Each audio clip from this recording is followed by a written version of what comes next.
Peggy 16. What if opening up your third eye through spirituality could actually lead to something extremely dangerous?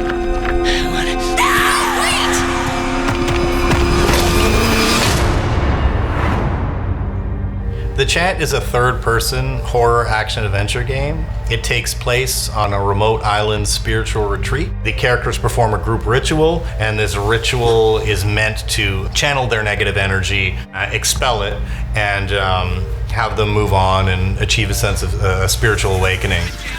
Unfortunately, the chant goes wrong,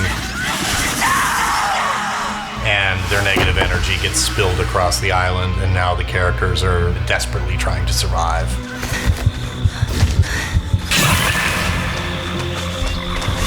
You play as Jess, invited by her old friend Kim to join the retreat to get over the shared tragedy that they both experienced as teenagers. Yeah, that's why I'm here too.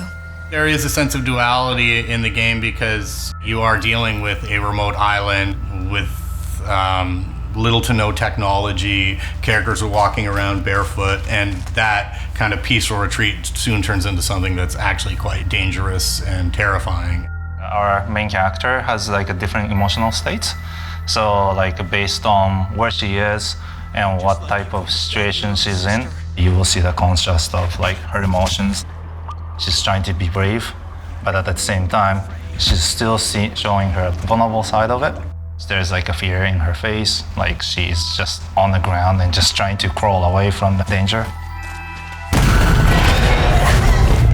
There's a lot of storytelling you can do in the environments, and that really leads a sense of like unease when you find certain things or see a skeleton in the environment. The biggest thing that I like about horror is that sense of mystery and that sense of creative exploration. One thing that I think makes the Chant really stand out from other horror games is our use of color and our use of lighting. It drives the mood heavily when you light an area a certain way. My side that I'm most interested in, I really have an eye on, is lore and like story, what's happening there. And if you try to look in a little bit deeper, you can see that all these little things that foreshadow or make you think, oh, okay, something's gonna happen here, I can tell.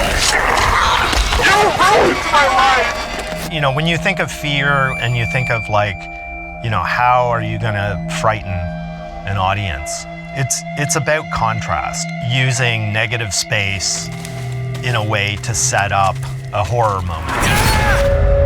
Get away from me! For spirituality and cultism, we drew a lot from, you know, older folk horror films.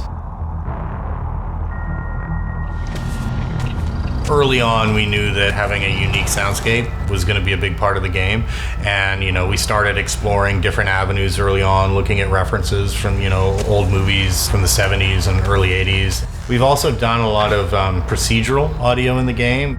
We're trying to do this game in terms of game audio in a very detailed way. We're able to make the music a highly interactive piece in the game. With a spiritual awakening, it's like when you unlock your mind, you know, to the unknown, it's never certain what will happen. You know, all of these characters are trying to transcend something, and they soon realize what will happen when they toy with things that aren't necessarily meant to be toyed with.